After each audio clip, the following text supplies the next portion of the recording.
Hey, good morning, church. A quick thought from today's one-year Bible reading, and take a look at the Tom Lockwood Memorial Garden. It is just breathtaking. It's stunning, stunning. Sue, Luann, this is just looking fantastic out here. I love being out here. It's gorgeous. Anyhow, let's say something spiritual. In the New Testament portion of today's one-year Bible reading, it's Matthew chapter 22. And one of these religious legalists is trying to get Jesus with a gotcha question.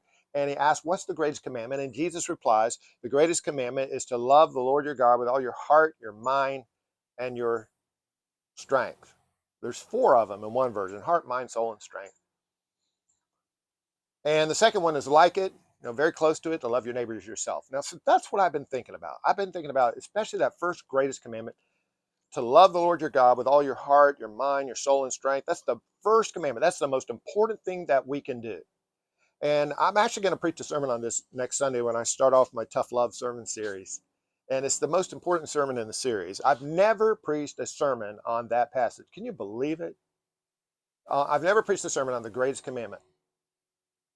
Think how important that must be if Jesus listed it as number one, that the most important thing for us to do is for you and me to love God with all our heart, mind, soul, and strength. If that is indeed the most important thing that we can do, it's the greatest commandment, it's what we give ourselves to, the love of God. Let me ask you this question. How much time are we putting into cultivating a love for God? How much time? How much effort? How much thought? How much study? Where is it on our priorities? How much time do we devote to it each day? How much reading, contemplation, reflection, trying to figure out what this means?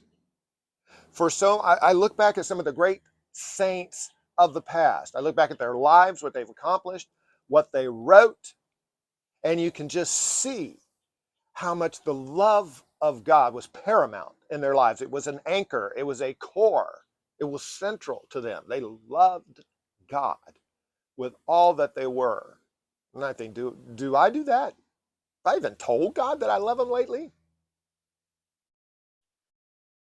And so, I'm not really saying this is how we cultivate that love, this is how we develop that love, this is how that love should be expressed in our lives. I'm not even going into that. I'm just saying, if it is the greatest commandment, and it is, what are you doing? What am I doing to figure that out?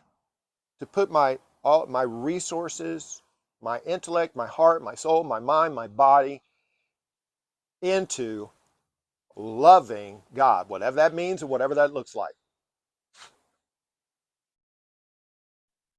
I'll tell you what, I can do better.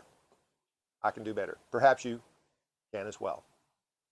All right, my God loving friends, God loves you, and so do I.